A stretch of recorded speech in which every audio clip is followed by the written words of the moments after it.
नमस्कार दोस्तों, आपके अपने चैनल पोल के लोल में आप सभी का स्वागत है। आज का हमारा टॉपिक है संविधान का निर्माण। आज ही हम अपने दूसरे टॉपिक पे आ चुके हैं, संविधान के निर्माण पे। इससे पहले जो हमने एक टॉपिक चर्चा करी थी, हमने ऐतिहासिक पृष्ठभूमि को देखा था इंडियन पॉलिटिक्स में। ऐतिहासिक पृष्ठभूमि हमारी बिल्कुल खत्म हो चुकी है। अब हम नए चैप्टर से शुरुआत करेंगे जिसका नाम है संविधान का निर्माण। इसको मैं छोटे छोटे पार्ट में डिवाइड कर दूंगा, जो कि 8-10 मिनट की एक वीडियो बनाऊंगा नॉर्मल सी, जो 7-8 वीडियो में संविधान भी खत्म हो जाएगा। तो जैसे संविधान के निर्माण की बात करते हैं तो सबसे पहली बात आती है कि संविधान सभा की मांग कब करी गई थी।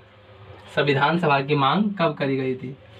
और संविधान के निर्माण की बात आती है तो सबसे पहली बात आती है कि संविधान की मांग कब करी गई थी।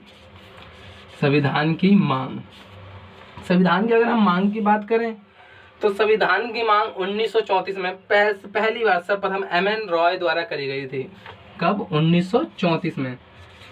और किसके द्वारा? एम.एन. रॉय। एम.एन. रॉय के द्वारा करी गई थी 1934 में। इन्हीं के दिमाग की उपज थी जो संविधान के निर्माण की बात करी थी उन्होंने। और आधिकारिक तौर पर जो थी वो संविधान की मांग आधिकारिक तौर पर देखा जाए तो 1935 में करी गई थी आधिकारिक तौर पर भारतीय राष्ट्रीय कांग्रेस के द्वारा। भारतीय राष्ट्रीय कांग्रेस के द्वारा 1935 में। और किसने करी थी? और ये संविधान की मांग किसने करी थी? जवाहरलाल नेहरू, पंडित जवाहरलाल नेहरू ने संविधान की मांग करी थी 1935 में। 1934 में पहली बार दिमाग में एक आइडिया आया कि कोई संविधान भी होना चाहिए किसी राष्ट्र को चलाने के लिए, एम.एन. रॉय के द्वारा। और 1935 में आधिकारिक तौर पर भारतीय राष्ट्रीय कांग्रेस ने मांग रख दी, कांग्रेस ने, पंडित जवाहरलाल नेहरू ने मांग रख दी कि हमें संविधान चाहिए। और जो एम.एन. रॉय थे वो वामपंथी आंदोलन के नेता थे, एम.एन. रॉय। तीसरा पॉइंट अगर हम कहें तो नेहरू ने 1938 को ये कहा कि हमें स्वतंत्र भारत के लिए एक स्वतंत्र संविधान की निकाय की जरूरत है, संविधान सभा की जरूरत है, स्वतंत्र संविधान सभा की जरूरत है, जिसके अंतर्गत कोई भी बाहरी हस्तक्षेप नहीं होगा, जिसके अंतर्गत संविधान सभा में कोई बाहरी हस्तक्षेप नहीं होगा, संविधान सभा में कोई बाहरी हस्तक्षेप नहीं होगा। ये अपनी नेहरू ने अपनी घोषणा पत्र में कहा था। 1938 में जो घोषणा पत्र लागू आया था उसमें नेहरू ने कहा था कि 1938 के संविधान में, 1938 के नेहरू घोषणा पत्र में, 1938 में नेहरू ने अपने घोषणा पत्र में कहा था कि कोई भी स्वतंत्र भारत के संविधान में कोई भी बाहरी हस्तक्षेप नहीं होगा, स्वतंत्र संविधान सभा का गठन होगा तथा वैश्विक मताधिकार के चुनाव के अधिकार पर यह संविधान सभा का गठन किया जाएगा। और इस प्रस्ताव को 1940 में मान्यता दे दी गई। 1940 में इस प्रस्ताव को ब्रिटिश सरकार द्वारा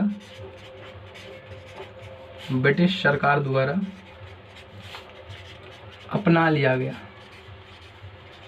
लिया गया। सैद्धांतिक तौर पर 1940 में ब्रिटिश सरकार के द्वारा यह सिद्धांत अपना लिया गया। और 1942 में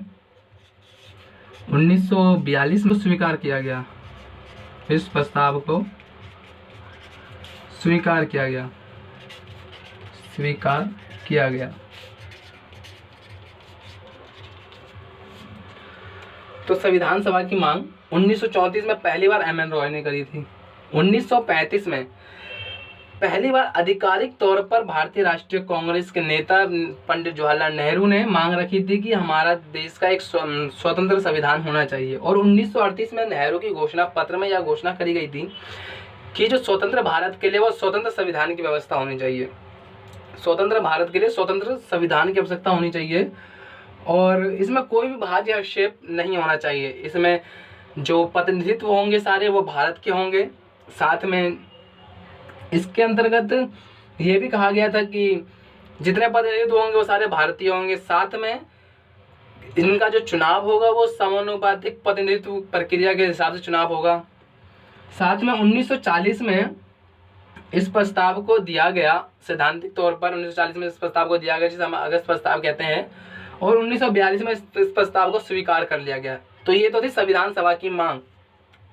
तो गाइस, संविधान सभा की मांग जैसा अभी आपने देखा काफ़ी इंपॉर्टेंट है। मैं इसलिए बार बार जोर दे रहा हूँ कि इसको समझना, संविधान को समझना काफ़ी महत्वपूर्ण है, क्योंकि किसी भी एग्ज़ाम में अगर संविधान को बिना समझे आप जाएंगे तो शायद ये एग्ज़ाम ही नहीं होगा, क्योंकि संविधान काफ़ी महत्वपूर्ण है हमारे। आज तो हम संविधान पढ़ रहे हैं, लेकिन जैसे जैसे आप पॉलिटिक्स में बढ़ेंगे, मैं आपको अलग अलग चीज़ बताऊंगा तो संविधान के बार बार जिक्र आएगा, और संविधान को समझना काफ़ी महत्वपूर्ण है। और संविधान को नहीं समझेंगे तो शायद आप इंडियन पॉलिटिक्स ही नहीं समझ पाएंगे। तो मैं इसलिए बार बार को जोर दे रहा हूँ कि आप संविधान को ढंग से समझें। इसलिए अभी तक हमारी टॉपिक होगी संविधान सभा की मांग। अब हम बात करेंगे संविधान सभा का गठन। संविधान सभा की मांग हो गई हमारी, अब हम बात करेंगे संविधान सभा के गठन की। संविधान सभा का गठन, तो ये आता है अगला टॉपिक हमारा, संविधान सभा का गठन।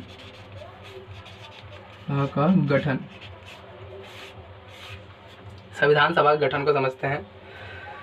संविधान सभा का गठन, संविधान सभा की मांग हमने देखी, तो अब बात आती है संविधान सभा के गठन की। संविधान सभा के गठन में जो बात थी वो ये थी कि कैबिनेट मिशन योजना का प्रस्ताव आया। कैबिनेट मिशन योजना का प्रस्ताव आया तथा उसके द्वारा कुछ उपाय सुझाए गए, कुछ प्रस्ताव दिए गए उसके द्वारा।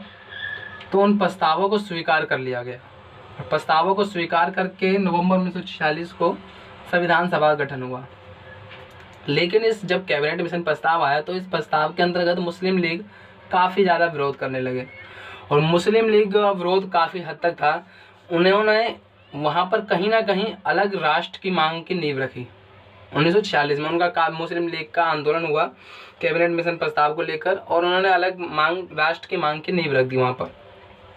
लेकिन भारतीय राष्ट्रीय कांग्रेस के द्वारा कुछ पदसोहन दे के उन सब को वहाँ पे शांत कर लिया गया था। 19 नवंबर 1946 को संविधान सभा का गठन कर दिया गया। अब बात करते हैं कैबिनेट मिशन योजना के प्रस्तावों की विशेषता की। तो सबसे पहली विशेषता वो जो ये थी कि संविधान सभा की कुल सदस्य संख्या, संविधान सभा की कुल सदस्य संख्या 389 रखी गई। 389 रखी गई संविधान सभा की कुल सदस्य की संख्या। और इसमें जो थे ब्रिटिश प्रांत के सदस्य वो 292 थे। ब्रिटिश प्रांत के सदस्य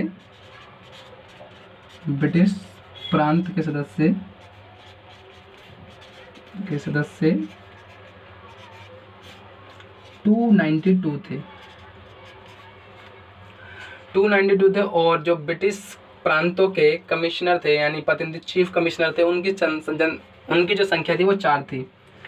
4 चीफ कमिश्नर थे ब्रिटिश के कमिश्नर। और जो 93 थे, 93 वो छोटे से छोटे देसी रियासतें थे। वो छोटी छोटी देसी रियासतें थी, देसी रियासतें।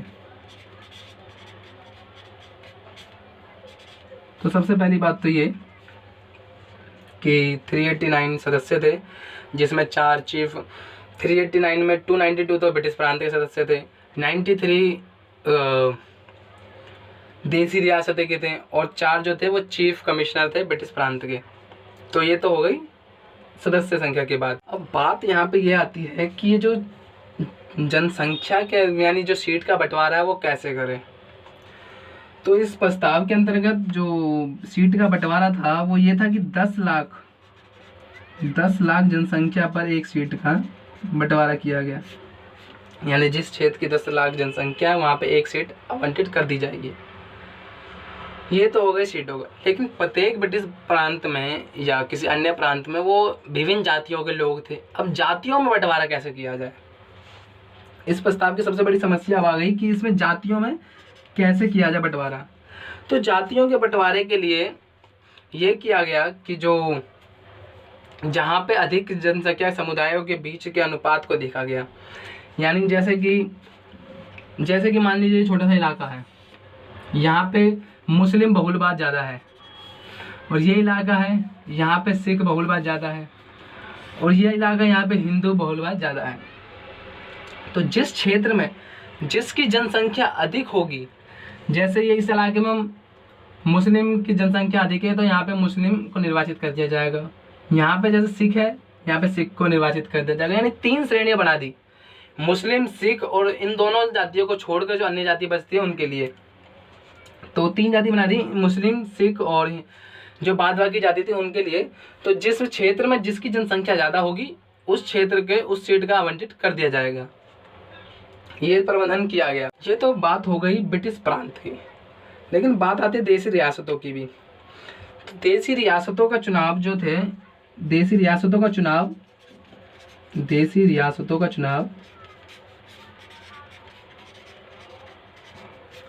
जो वहाँ के प्रमुख प्रतिनिधि होते थे, यानी जो रियासतों के प्रतिनिधि होते थे, जो उच्च पदों पर होते थे, वो चयन करके भेजते हैं। यानी प्रतिनिधियों के द्वारा चुनाव किया जाता था इनका,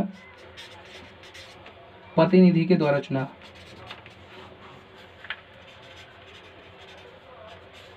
किया जाए। यानी ये प्रावधान कर दिया कि जो देशी रियासतें हैं उनका चुनाव जो कराया जाए वो प्रतिनिधि के द्वारा किया जाए। और इनके जो, जैसा कि पहले संविधान सभा की में मांग कर दी गई थी कि जो प्रत्येक समुदाय का जो प्रतिनिधि चुनाव होगा वो एक मत के द्वारा होगा, एकलीय मत के माध्यम से समानुपातिक प्रतिनिधित्व के द्वारा चुनाव करवाया जाएगा। संविधान सभा का जो चुनाव है वो जुलाई और अगस्त 1946 में हुआ, संविधान सभा का चुनाव। और ब्रिटिश भारत में आवंटित सीटों के लिए 296 में चुनाव हुआ, 296 सीटों पर चुनाव हुआ। 296 पर क्यों हुआ? क्योंकि जो देशी रियासतें थे जिनकी जनसंख्या थी 93 थी, जिनकी जनसंख्या सीटों की संख्या 93 थी, उन्होंने संविधान सभा में भाग लेने से मना कर दिया। इसी वजह से 296 सीटों पर ही चुनाव कराए गए। संविधान सभा का चुनाव जो है वो जुलाई और अगस्त 1946 में होता है।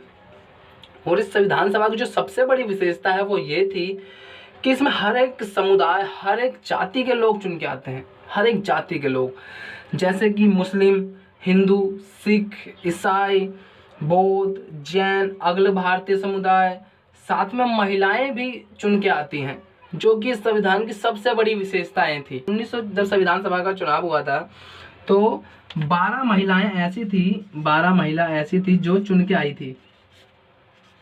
12 महिला ऐसी थी जो चुन के आई थी संविधान सभा के गठन में, जो कि सबसे बड़ी विशेषता थी। महिलाओं के साथ भागीदारी भी देखी गई थी संविधान के गठन में।